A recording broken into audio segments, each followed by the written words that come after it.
So the Course in Miracles, it says you are entitled to miracles.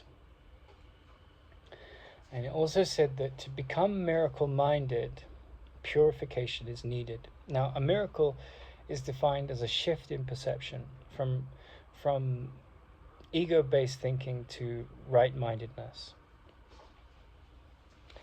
And I want to look for a second at the archetypal stories of Jesus in the desert and Mara coming to Buddha beneath the Bodhi tree. And the devil comes to Jesus and he gives him 3 temptations. And they're both moments where these spiritual giants go into the desert or into the wilderness that has the Bodhi tree, and they sit and they look at the story within them and they confront the voices that come up. And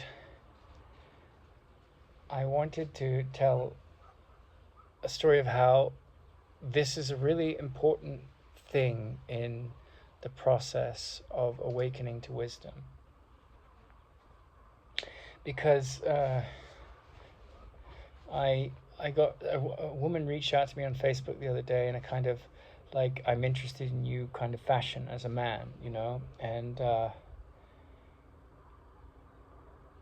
as a man, I'm only speaking as a straight man, but you sort of have been on dating apps off and on in my life, and you have this cycle. You know what the woman's going to ask, right? So the first question she asks is, where are you from? You know, and the second question they ask is, what do you do? And the second question is the most important question, because it's like, are you a good provider? Will you protect me? Do you have a, you know, strong background of, you know, discipline in your work and things like that? But this woman proceeded to talk to me about money and money and money and money and money and money. And, you know, what's the most money you've made and lost? And I said, I'm not willing to disclose that. It's not remotely interesting to me. It's not what inspires me or pulls me in life. So she then told me, and she'd lost $1 million and then repaid it with a lot of help to her uncle. So everything was about money and work. And you know, she's American, you know, and America's very driven by money. And, you know, I read a quote the other day about a woman that in her later years moved to Paris because it's just like there are cultures outside of America where it's much easier to grow old, financially, healthcare wise, all kinds of things. But America is an incredible country, but it can be very sort of driven by money. And of course all economies are, but anyway, she got to asking me about the businesses I'm building and whether I'd sold products before and what was the main income earner and all of this. And then at the same time, I started talking to a man on the other side of the world from Canada, in Taiwan, and I like the people I work with on Sutra Novum. Some are just very close friends and that I've known for years, that are just, you know, mutually fond of each other and don't have a background so much in the Course in Miracles. But the people that I work with primarily, it looks like the way the universe has shaped it are people that have a deep interest in the Course in Miracles and its principles. And I spoke to this man in Taiwan, and he told me that, you know, he gets sort of inner dictation in much the same way that Helen Schuckman got. And Helen Schuckman was a scribe of the Course in Miracles. And I've had experiences throughout the course of my life that relate on that level. Very clear inner guidance, off and on. And he said that his guidance included getting sort of lottery numbers, very specific guidance. And so he got a lottery number, he went and cashed it in, you know, and he made $1 million. And then he invested it and lost it all. And back to this purification of mind stuff. And he said that, the money would, because in the Course in Miracles it says money is nothing. And the implication is that intention is everything. And he said that, greed, if you study the Enneagram, which is a study of the 9 sins, 9 misperceptions that miracles are needed to shift out of, that keep us trapped in the ego's thought system. That's the 7 sins in the Bible, and then vanity and fear. If you look into these things, you will see that the purification of mind is about, because these are all manifestations of fear. The misperception, sin means to miss the mark, to see out of context of what's actually going on. So he said that the inner guidance came that, the money coming and going like that was a demonstration of seeing that money is nothing. But what we attach to money is everything. And so he said that he was being inwardly guided, that his greed was being brought up in the mirror. And last week I was talking to an animator that I was introduced to, and I spent 3 hours to him explaining the vision of the company I'm building. And he didn't have a Course in Miracles background. He didn't have someone who was looking for enlightenment in his background. He was kind of an atheist, and he was sort of an average mind, whether you're an atheist or a Christian or whatever your thing is, an average mind in the sense that he believed that, we are an effect of the world, as opposed to the world being an effect of the cause in our minds, which is a radical shift. And so I told him, I said, I've been interviewing a lot of animators, and I can't offer you any money for the first sketch, and I can offer you a collaborative journey once I've seen that you can do the art to the standard for the Bodhisutra animation. And he said, no, I want you to pay me some money. And I said, look, I've just spent 3 hours explaining the business vision, and I've told you this is what I'm looking for in a partnership to create this animation. And he said, okay, don't pay me the money. If you like the sketch, we can go forward and discuss the money. And I said, look, I don't want you to do the work if there's going to be resentment in our relationship.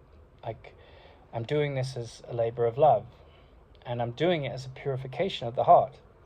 I didn't say it in that much because that sounds a little bit preachy, but that's why I'm doing it. So he said, look, we'll talk tomorrow. It's late. It was late for him. He was in Europe. And he came back with the sketches, and the whole energy of the conversation the night before just put me off, because it was all about getting money quick. It's like fast food or whatever. It's like, I want my result quick. I want my husband quick. I want my sex quick. It's all a lack of patience, right? And this impatience produces its nemesis. When you don't listen and look at and observe at your what's calling in you to get results. I've been into 2 marriages now. I've got married twice, and both times I look at how they happened, and they happened with some degree of too much haste to find the partner on both sides of the story. I want this loving partner. Boom, let's get married. We found each other. But it was too fast. And so the product of too much haste, too much speed, led to the fruit that was maligned and the upset that followed. So the way I approach things has totally changed. But with this animator, I told him, look, I said, I'm sorry, I don't want you to do any more work for me. There was one test, you haven't passed it. I don't feel like an alignment. And then this whole obsession with getting paid. And so a week or 2 later, he kept coming back and saying, look, I did work for you. Even though you're not using it, you have to pay for it. And I said, don't do the work if you want me to pay for it. I'd rather not have that resentment. I gave you my pitch. I gave you 3 hours of my time to explain the vision. And I made clear, and we agreed to it, that you wouldn't come in and badger me for money until I liked the art. That was the gateway. And then we'd figure out the payment and the dividends of the company that's getting set up, because like the animator is really important to that.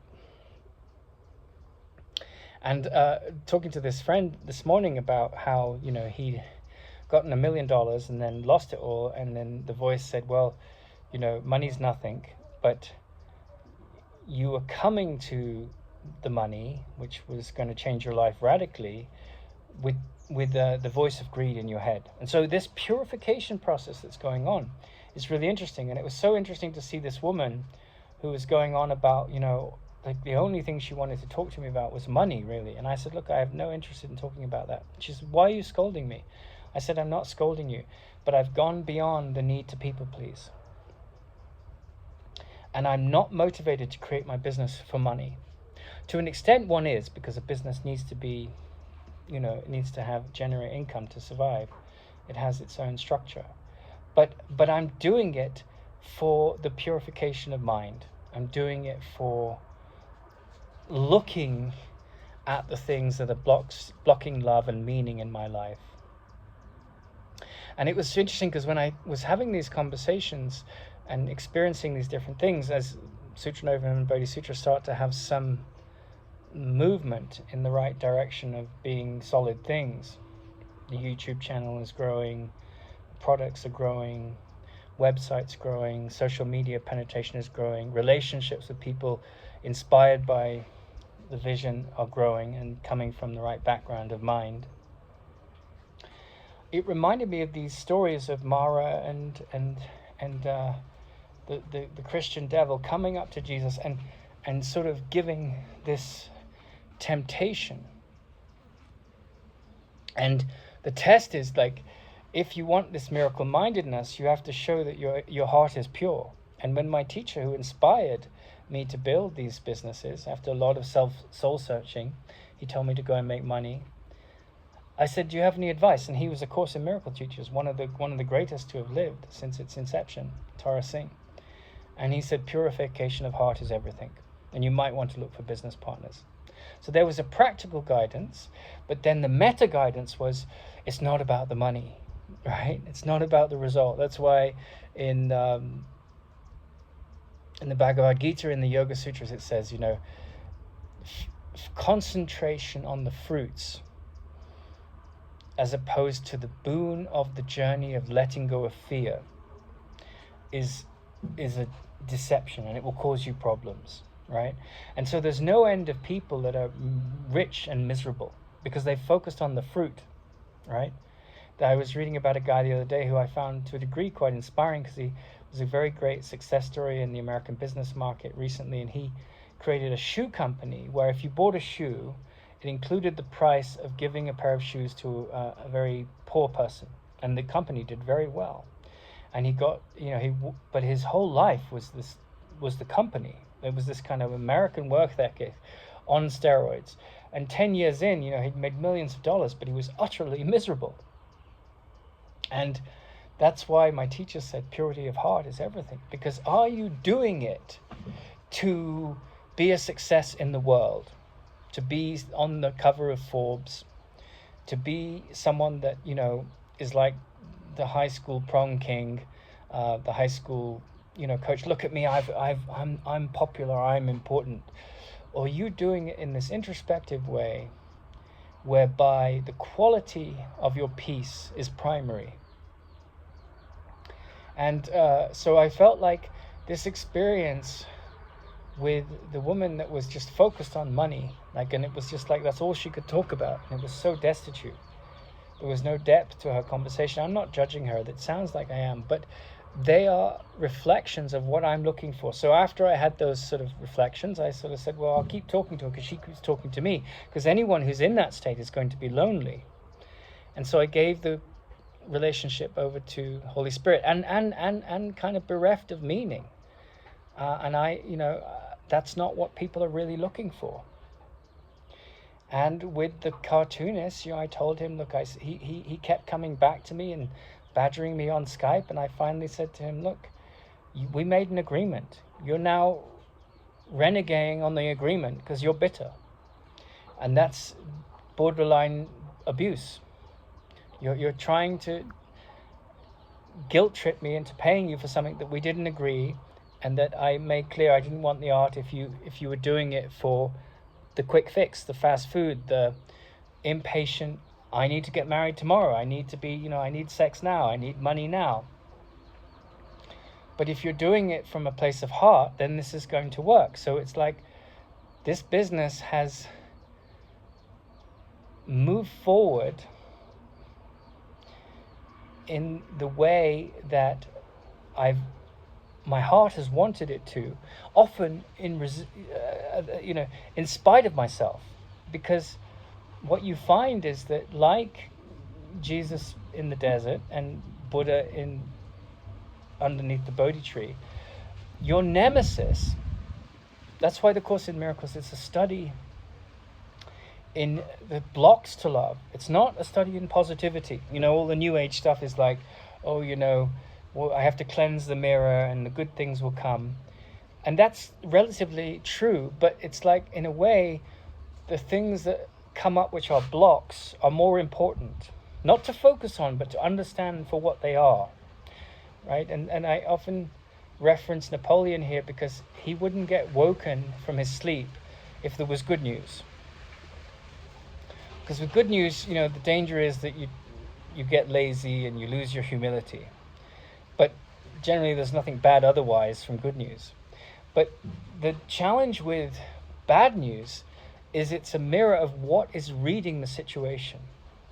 So my friend who won all this money and then as quickly lost it, the gratitude in him was to be able to say, well, this was a test. And I passed the test in the sense that I got to see the greed in me that was attached to the money story. It changed me for the worse, and it brought out all of this insecurity. But that thing that it brought out in me was a wonderful gift because I could look at it and drop it. And so Napoleon was all about a bloodthirsty tyrant going after as many people as possible. So you can't quite compare it, because it's like that's the ego version of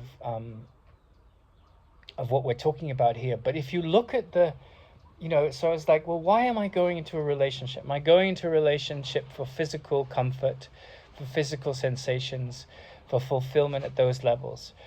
And why am I going into this relationship with the business? Am I building the business so I can make lots of money?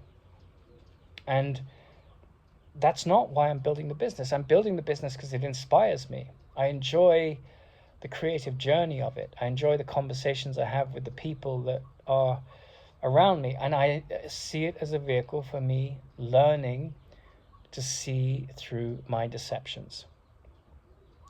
And it allows me to use my creative intelligence to embark on that journey in a way that is more aligned with my gifts than, say, being an English teacher or doing a job that I'm not so inspired by. And, I spent years working on this without making a penny. But I'm not doing it to make money. Yes, it will eventually make money, I imagine. That is a focus at a certain level, because that's what businesses do, and you need to put food in your belly. But I'm doing it for a transformation of consciousness. Now, the one thing that's very important, and very few people get this about any wise religion or wise philosophy, is there's no one out there to change. The only person you have to convince is yourself. And it's not the kind of convincing that comes from the insecure ego persuasion. There's no proselytizing in wisdom. And if there is, it's because you're looking at a world out there which you think needs fixing. Whereas the only thing that you need to change is your mind about people. Now, my mother hates Trump. She hates him and she can't forgive him. She can't understand the Course's meaning of forgive, right? And so I said, well, projection makes perception, and that means that what you see in Trump is a reflection of your beliefs about yourself. So forgiving the illusions that are based in malicious prejudice onto another person is essential to the meaning of forgiveness and to the healing of the mind. But that doesn't make what I just said to her makes no sense whatsoever. I've said it in a million different ways, and it's just the mind isn't ready to hear it. But it's not my job to fix her. It's my job to accept where she is and to be true to my integrity and my interests. But it's not my job to fix other people. I heal my mind by seeing only the light in others. That's my only job. I don't go around saying, you've got to follow the Course in Miracles. I have a passion for it. I have a passion for the wisdom of this rethinking about the nature of what's looking and the shift and transformation of consciousness. It's what makes me happy and grateful, and it allows me to see in whatever happens in the world the gift of the difficult things. Because the difficult things, like, do you think Jesus or Buddha were happy or comfortable? Their sort of biological frame of reference when the devil shows up and says, right, I'm going to give you these 3 temptations. They're probably very placid on a certain level, but they were facing their biggest demons, their biggest temptations. And it would have taken some effort to sort of say, okay, I can see through this now. So their purification of mind was very powerful, their process and their devotion to it. And all of us have that version going on in our lives. And as like Joseph Campbell was asked, why study mythology? And he said, well, I don't believe you should study something unless you're drawn to it. It has to come from an inner impulse. But if you are drawn to it, it does speak to you, then what you find in the myths, if you look with any discernment, is a sense that you're walking down 42nd Street in New York and you're dealing with the same eternal challenges of temptation, fear, insecurity, jealousy, pettiness, reactive mind, all of this stuff. And your job is, like the heroes of the myths, to confront what's talking in the unfolding of your life. And so when this lady came in and she was just all about the money, I was like, well, I'm not going to play the game of trying to put on airs. I'm going to be myself. I've had enough of people pleasing. And it brought home to me why I'm doing this business, and it wasn't for the money. In fact, we've been discussing a foundation process being set up so we can sort of do microloaning for helping people to go into prisons and things to help with handling depression and using the psychology of the Course in Miracles and stuff like that. So we've been, and my whole focus was like on RFK, not RFK, JFK, who said, one of my favorite quotes, think not what you can do for you, what your country can do for you, but what you can do for your country. So it's shifting this focus from, I get by taking to I get by giving, which is the wisdom of the Course in Miracles. And that guy that created the shoe company, he gave all these shoes, but he wasn't doing it from a place of peace. He was doing it from a place of, look at me, how wonderful I am, buy into my charity model. There's a big difference. And it had a lot of success. It was a lovely idea, but he burned out because his life was driven by success, not by love of peace, which are very different things, because you can be a complete failure and be peaceful. Like my friend who made all the money and then lost it all, but he was at peace because he saw the lesson of losing it. So it's like how and what we attach our meaningless thoughts to is the key thing. And then the illumination that sees how they're meaningless and see how we're trapped. That's why the Course in Miracles focuses on, I am not a body, I am spirit. But when I think of myself as a body and an ego and all of these accoutrements, then I want more money and more importance and more status and more powerful friends. And I come from a place of insecurity. And I've had to catch myself as I've built the company, because petty ambition, I see when the voice of like, oh, I can do this, and then it'll push me forward in the success realm. And then I have to step back and say, well, you're singing a song which isn't resonating with the song you came to learn. And so then I step back, or life slaps me in the face, and then I'm forced to be stepping back and seeing with humility the lesson I've missed. So this is the significance of the purification of mind and the metaphor of the people that will come into your life. And like the cartoonist that, was tricking me, and I was just like, well, who wants to get into bed with a relationship like that? Now, I'm not judging him, but I'm talking about him being something I've attracted in, to look into something in me that's coming from a place of fear. And so, other friends suggested looking at AI, and so the whole transformation of the focus is there. And, I kind of see the most poverty-stricken people are either the homeless or the billionaires, because they've reacted to what meaning is. They've made money the pedestal in their mind of what they consider abundance, right? Whereas abundance is really abundance of joyful feelings, peace, connection, forgiveness, love, patience, kindness, magnanimity, lack of judgment, sense of joy. These are the things we're really living for. Whereas, so when you look in the mirror of insecurity with all its faces, you're sort of you're one of your most grateful movements in that journey is to look, where's Mara today? Where's the devil today? What's he tempting me with? Because it's not going to get me any peace. And of course, I'm not talking about these characters as literal entities. I'm talking about them as reflections of one's own ego thinking, right? And you're bringing them to the altar of healing by saying, I don't know what anything is for. I'm ready to listen. I'm ready to give up all my preconceived ideas about what success is. I'm ready to recognize I don't know what anything is for, and to listen, to be guided. And that's really the power behind a mind that, like most people that would win $1 million, and then lose it, they would be depressed, right? And this friend, I think he probably had a dose of that to a degree, but then the clarity was like he was given this as if it was nothing, right? Here's $1 million, which it is. Money's nothing. But then the real lesson was, what is this bringing up in the mirror of what matters here? Which is like, if you get all that money and you're a greedy, neurotic person, then it's just going to amplify your greed and neurosis, like drugs amplify your psychological flaws. And so there's no value in such a gift, because you don't change, you don't grow, you just become someone with more money who's probably going to be more arrogant and have a more luxurious lifestyle, and probably get put on airs. But you're not living from a point of view of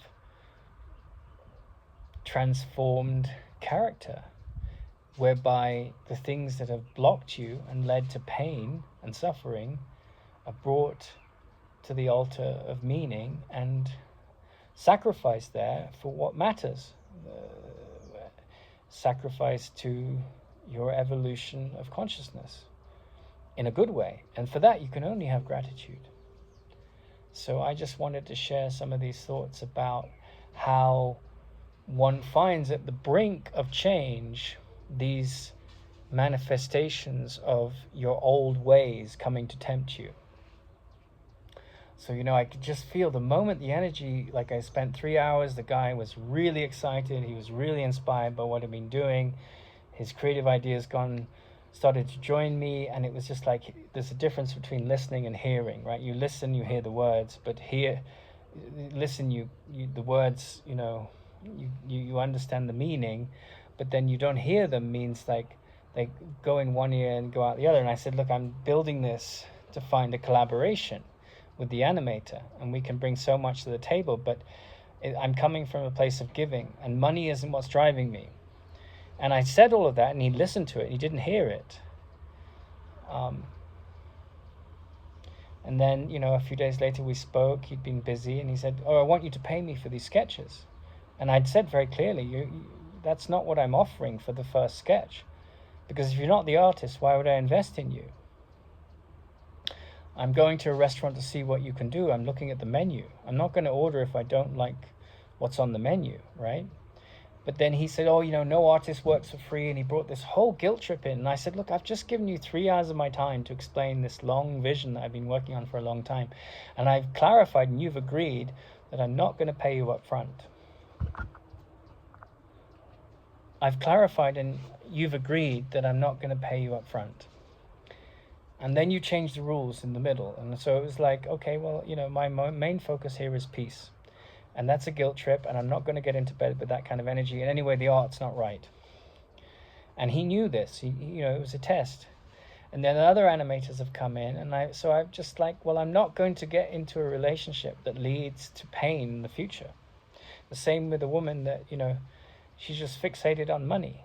And I'm like, I'm not interested in that at all. I'm interested in a liberated mind. I'm building a business to be a successful business, but it'll be a great failure if I make a lot of money and I just become someone with the accoutrement of money. Whereas if it's a vehicle for looking at my flaws and the nemesis of the things that I've buried that I don't want to deal with, that are not helping me grow, then the purpose of activity is lost.